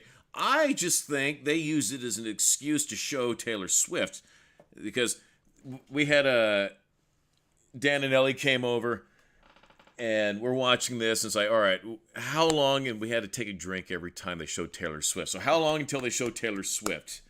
And we thought, all right, 2.5 minutes into the game. So that's 2.5 minutes in football time. That's like 3 hours. So we're thinking, 2.5 minutes into the game? No. They showed her before kickoff. And they would just occasionally just oh, there she is. Oh, hi, Taylor. How you doing? Just checking on you. Not saying anything. They just kept cutting the camera to her. It drove me nuts. I mean, I saw that at the end, but I guess people were interested because she's the right. The biggest star in the world. Right. It was so gratuitous and so just what are you Oh, I know, but doing? I think they were giving people what they want. I get Right, that. right. So we just made a drinking game mockery out of it. So by halftime, I was doing pretty well. Um, no, it was fun. We got the look at Dune Part Two, which is what got me excited, and then hearing the reviews for it. Um, yeah. It was fun for all. Yay. That's it. That's my sport ball commentary. It was fun to see Usher on roller skates. He came out looking like sparkly. It was cool. Did I roller haven't. I skate thing. didn't. I just watched the last because I was trying to get back to Baldur's Gate because that's where I'm happiest. And then Ludacris came out and did ludicrous things. What? Dude, Baldur's Gate is getting intense. Like, because games that make you make decisions. Yeah. There's usually like the very obvious good decision and the very obvious bad decision. Wasn't Like, Fable like that?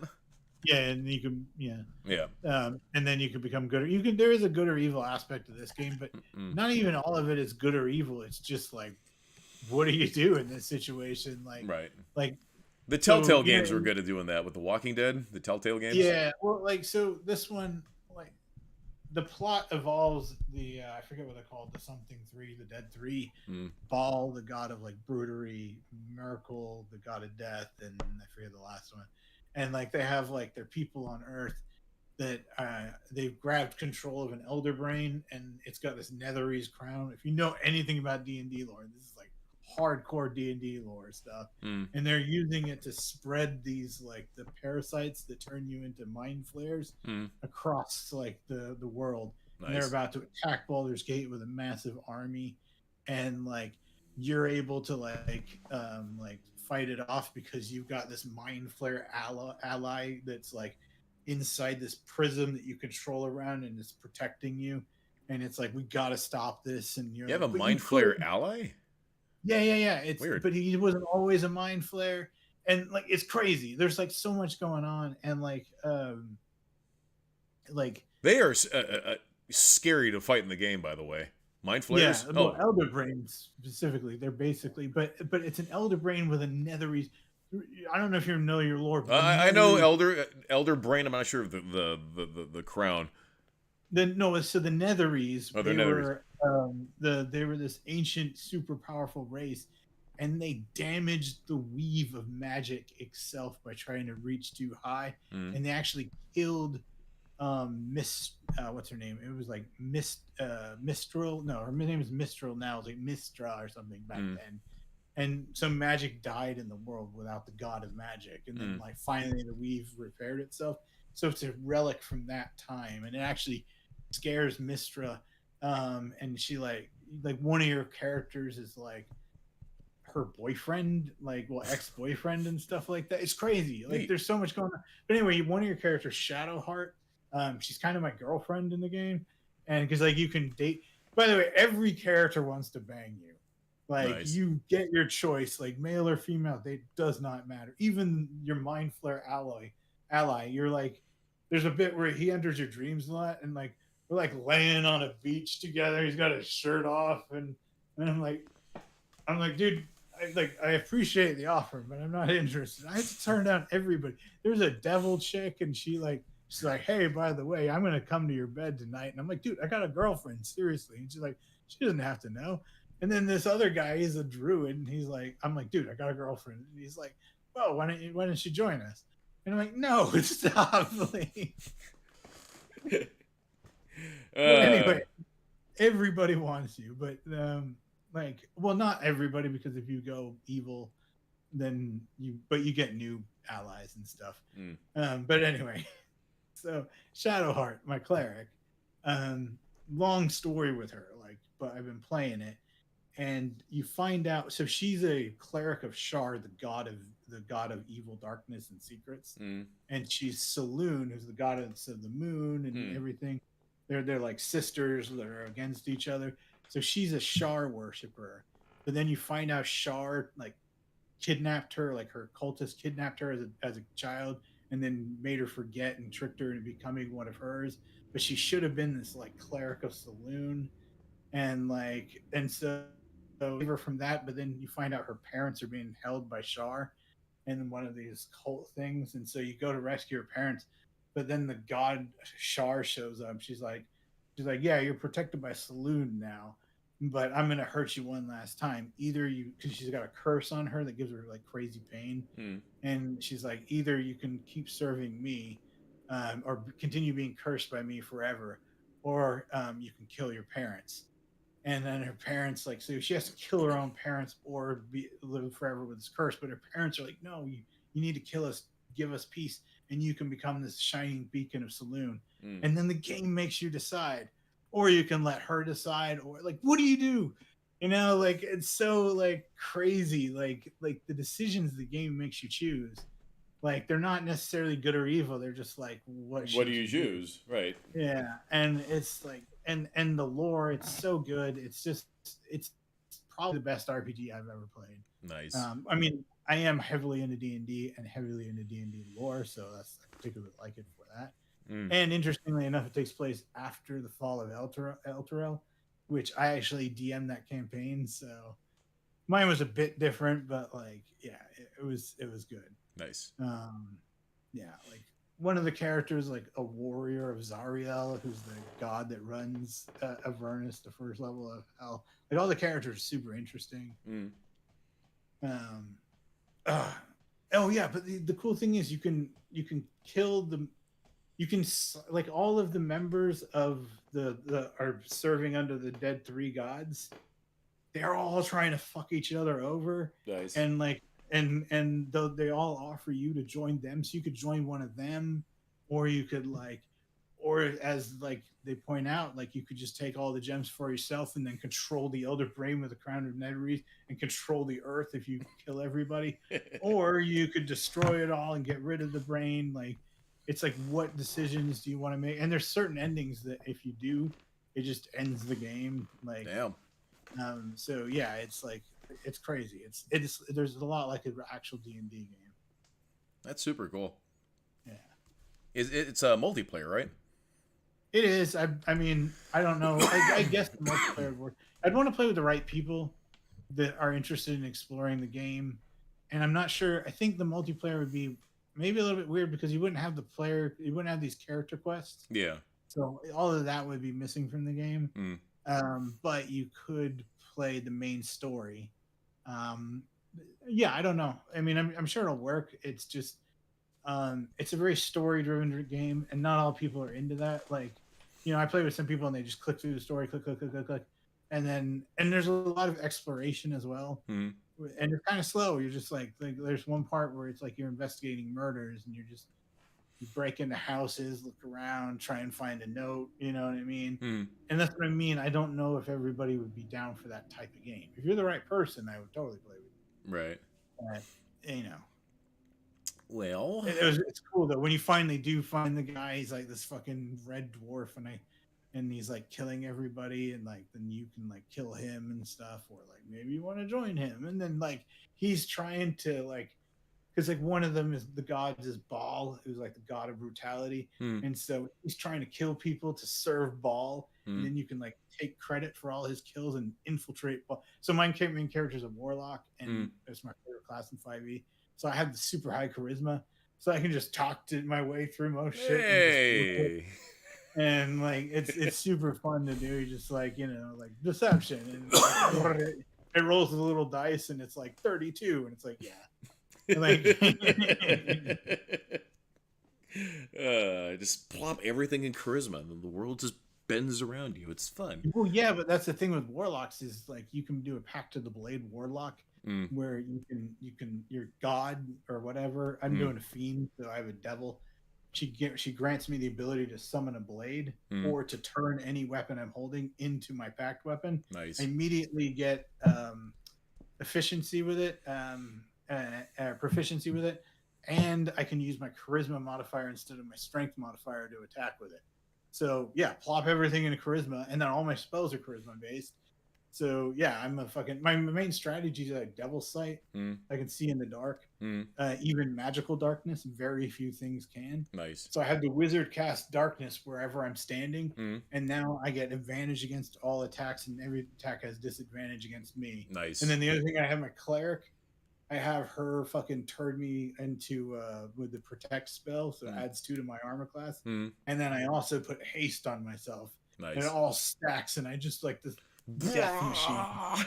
But nobody sees it because it's all in darkness. So I'm the only one can see it. And then the darkness clears, and there's just dead bodies everywhere. That's awesome. It's a lot of fun. That's fun. Yeah. There is one funny 5e thing that someone posted online recently. Is there's a sniper class or a sniper ability. It's a feat where like if you use a bow or a crossbow or whatever, you can shoot 600 feet and you can hit an enemy that's behind 90% cover. Damn. Right? That's how accurate you are with a bow. And then, but if an enemy's prone and 10 feet away, the rules are that you have disadvantage against them. So a guy that's laying down 10 feet away, you're like, oh, fuck. Otherwise, you're like this, like,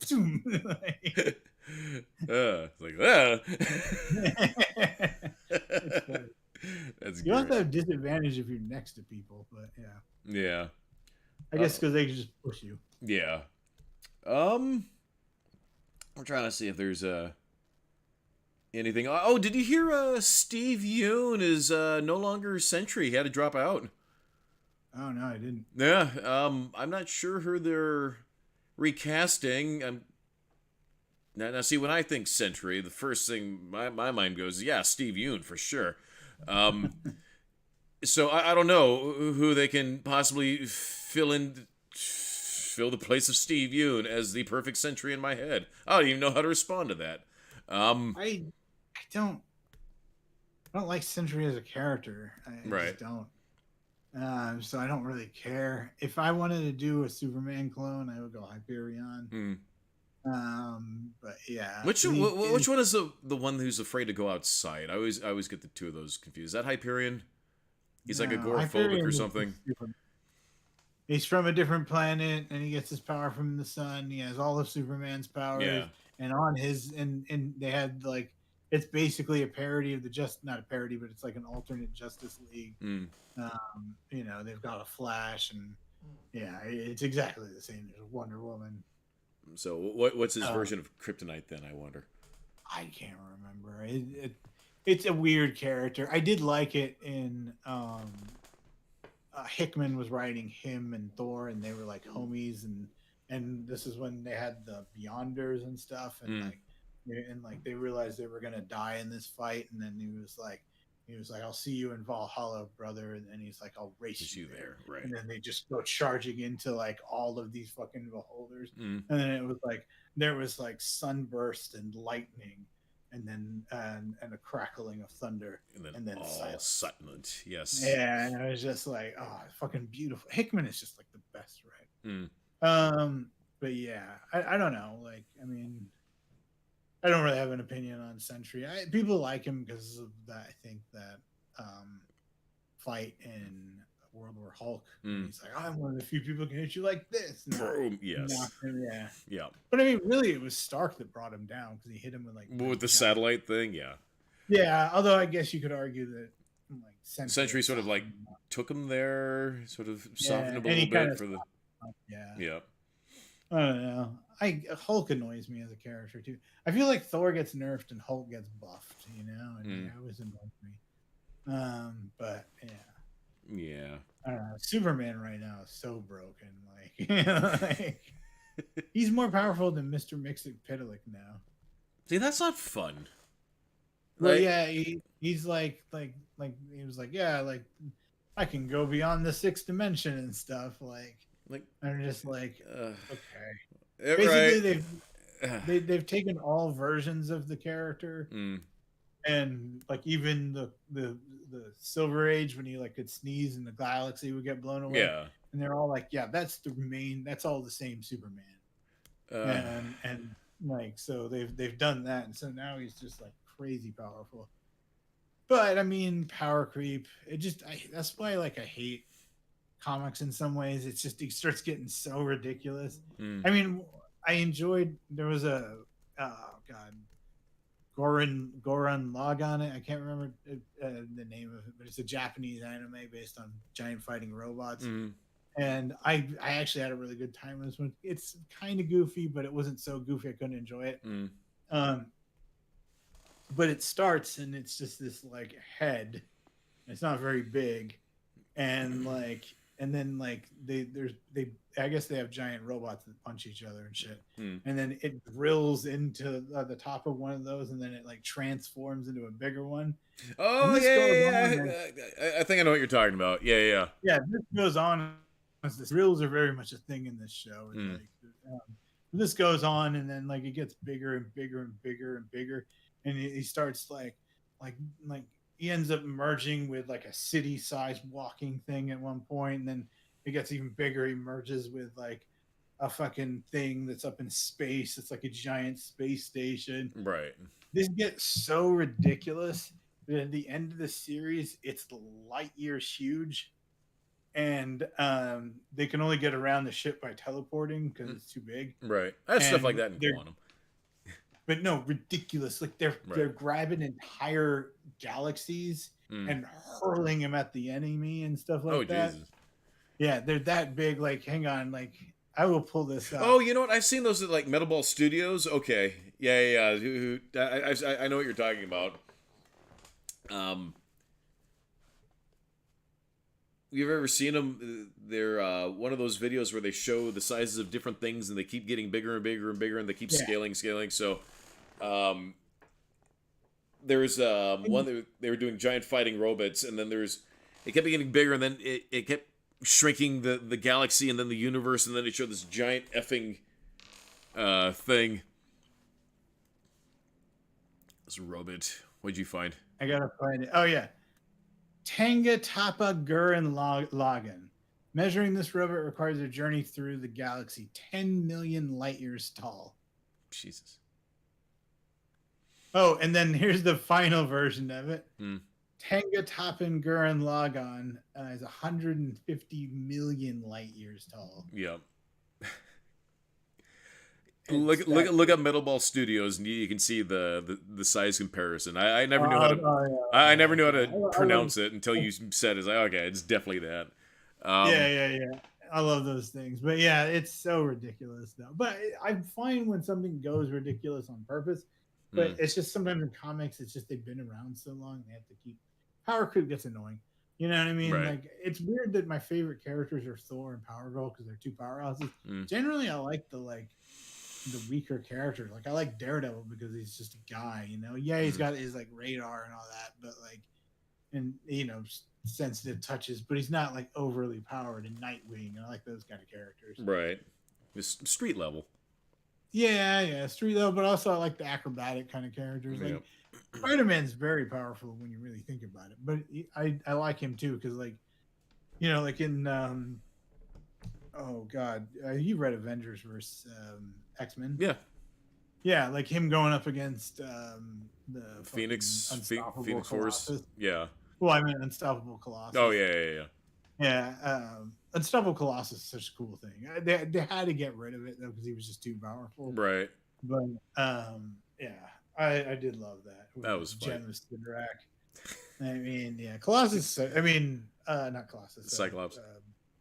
No. Spider-Man. Fucking Juggernaut. Yeah. Oh, Juggernaut. Juggernaut. Yeah, I just love Juggernaut as a character. I liked in Deadpool too. And he's, oh my god, it's Juggernaut, and he was like, yeah, my favorite, like X-Men, and like he starts ripping him in half.